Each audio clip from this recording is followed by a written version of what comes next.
দেখো বন্ধুরা, আমি খানিকটা তিল নিয়ে নিচ্ছি। তোমাদের যতটা জিনিস সেই বুঝেই নেবে। এই তিলটা আমি চিচিঙ্গা আলু যে রেসিপিটা বানাবো তাতে কিন্তু যে রেসিপিটা আমি বানাচ্ছি সেটাই কিন্তু এই তিল বাটাটা দেবো। তাই জন্য আমি তোমাদের দেখিয়ে দিচ্ছি। এই তিলটা নিলাম, এটাকে ভালো করে পেস্ট করে নিয়ে আমি আসছি। হ্যালো ফ্রেন্ডস, সুরূপার রন্ধনশালায় দেখো আজকে আমি কি নিয়ে এসেছি। এ দেখো, ফার্স্টে তোমাদের কড়া দেখিয়ে দিলাম। এ দেখো চিংড়ি মাছ নিয়েছি বেশ খানিকটা, বড় বড় চিংড়ি।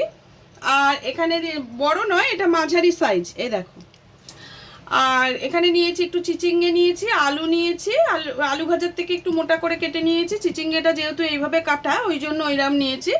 তার সঙ্গে খানিকটা কুচনো পেঁয়াজ নিয়েছি। আর তোমাদের আমি তিল দেখিয়েছি, দেখো তিল বাটা করে নিয়েছি। আজকে তিলটা দিয়েই রান্না করব।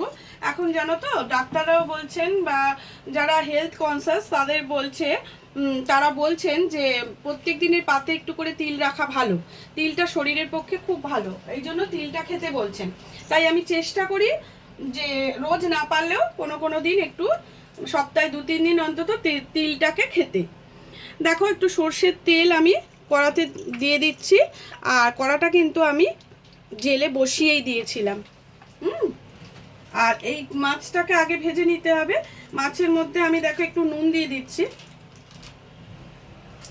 একটু সামান্য নুন দিয়ে দিলাম, যেহেতু তরকারিতে নুন পড়বে ওই জন্য অল্প করেই দিলাম। আর একটু হলুদ দিয়ে দিলাম। এবার এইটাকে ভালো করে মেখে নিয়ে আমি চিংড়ি মাছটাকে আগে একটু ভেজে নেব। দেখো, চিংড়ি মাছটা আমি ছেড়ে দিলাম, ভালো করে নুন হলুদ মাখিয়ে নিয়েছি। আর আমি তো একটু পরিষ্কার করে কেটে নিয়েছি। আমি খোসা রেখে খাওয়াটা আমার খুব ভালো লাগে না, আমি যেন পরিষ্কার করে কেটে একেবারে রান্না করার চেষ্টা করি। চিংড়ি মাছগুলো কিন্তু খুব কড়া ভাজা হবে না, হালকা ভাজা করতে হবে।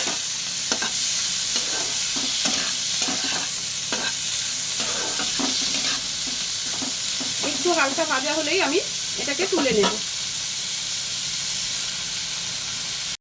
দেখো, চিংড়ি মাছগুলো আমার ভাজা কিন্তু হয়ে গেছে। মানে এটা তো পুরো একদম কড়া করে ভাজিনি, একটু হালকা ভাজা করেছি, তাতে না মাছটা বেশ সফট থাকে।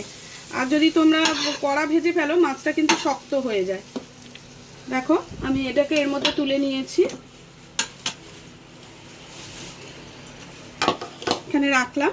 এবারে কড়াতে আমি আর একটু তেল দেব। একদমই দেখো, এতে তেলটা সেভাবে নেই।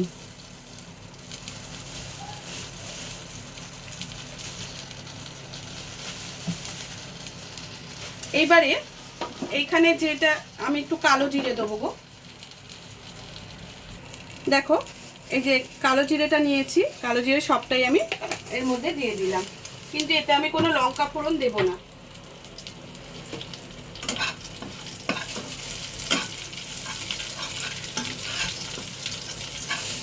সুন্দর স্মেল আসছে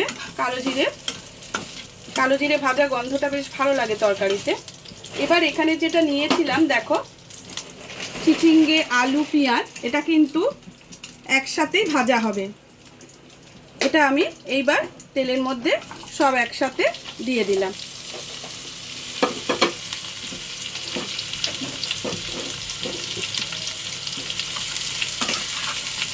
এবার ভালো করে এটাকে সবের সঙ্গে একসাথে মিশিয়ে নাড়াচাড়া করতে হবে, মিশিয়ে নিতে হবে।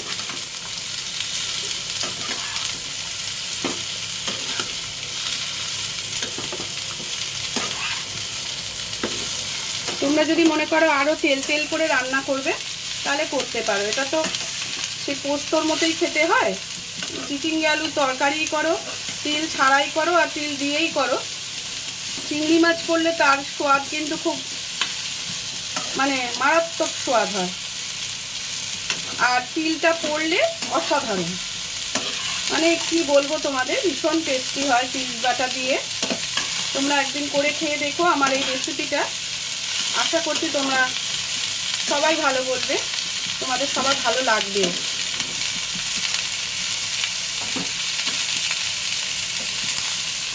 খেয়াল রাখবে যেন চিচিঙ্গেগুলো ভাজতে গিয়ে পুড়ে পুড়ে না যায়।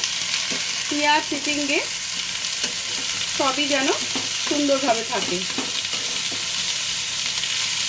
দেখো নাকো, এবারে আমি হলুদটা দিয়ে দিচ্ছি।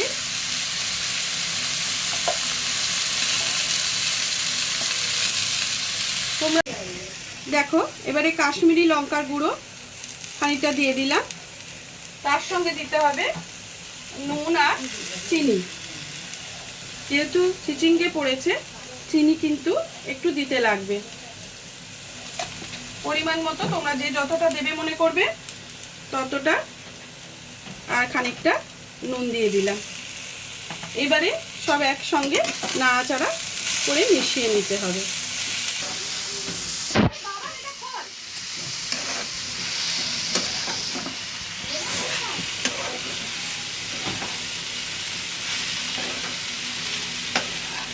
দেখো পুরোটাই ভালো করে মিশিয়ে নিতে হবে।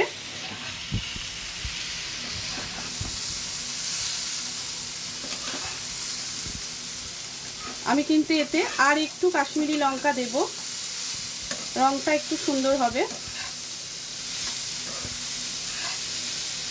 কাঁচা লঙ্কাও দেব, কাঁচা লঙ্কা দিলে ভালো লাগবে, তবে সেটা এখন নয়, পরে দেব। যখন এটা জল দিয়ে বসিয়ে দেব তখন কাঁচা লঙ্কাটা দেব। দাঁড়াও,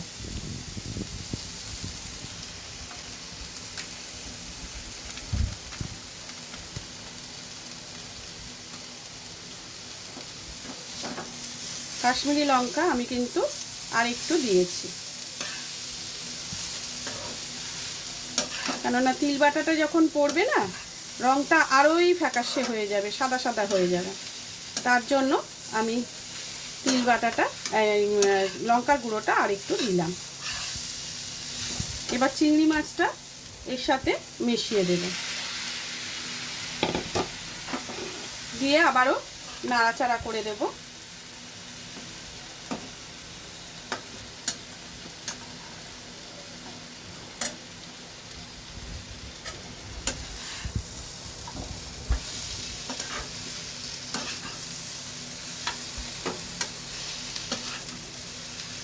দেখো ভালো করে চিংড়ি মাছটা আমি মিশিয়ে নিয়েছি। এইবারে যে তিলটা আমি বেটে রেখেছি ওইটাকে এতে ঢেলে দেব, জল দিয়ে এটাকে ধুয়ে ভালো করে দিয়ে দেব।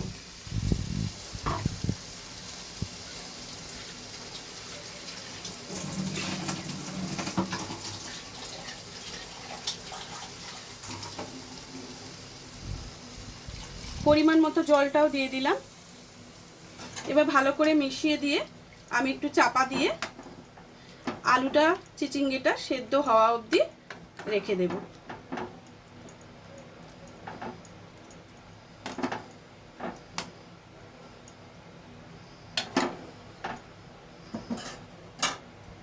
কাঁচা লঙ্কাটা এইবার আমি দিয়ে দেব এতে। মুখগুলো একটু এইভাবে ফাটিয়ে নিলাম, গোটাই আছে কিন্তু মুখগুলো ফাটানো থাকলে কি ভেতরে একটু মশলা বা ঝোলটা একটু ঢুকে ভালো লাগে খেতে।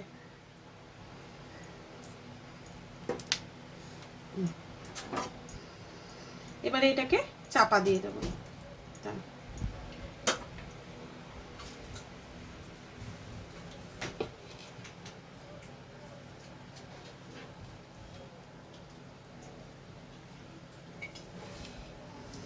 এটা হতে থাক, আমরা ঘুরে আসছি।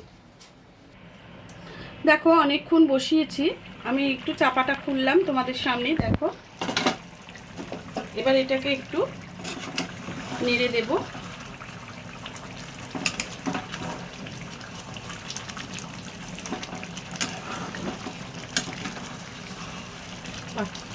খুব সুন্দর একটা গন্ধ বেরোচ্ছে, গন্ধটা আমি শেয়ার করতে পারবো না তোমাদের সাথে।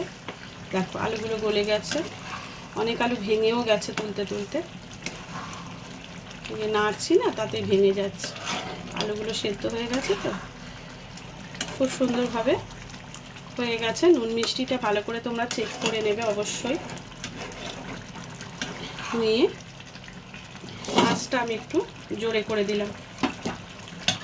ঝোলটা শুকিয়ে গেলে আমি এটা সার্ভ করে তোমাদের দেখাচ্ছি। দেখো জলটা শুকিয়ে যাওয়ার পর জিনিসটা অনেকটাই শুকনো হয়ে গেছে, তাই অনেকটা কমেও গেছে। এইভাবে ড্রাই করেই নামাতে হবে। হ্যাঁ, আমি এবার সার্ভ করে তোমাদের দেখাচ্ছি। দেখো চিংড়ি মাছ দিয়ে চিচিঙ্গে আলু তিল বাটা দিয়ে রেসিপিটা কেমন লাগলো তোমরা দেখো। আমি রেডি করে ফেলেছি। এটা কিন্তু খুব ভালো হয়, তোমরা অবশ্যই একবার করে দেখো। আমার মনে হয় তোমাদেরও ভালো লাগবে।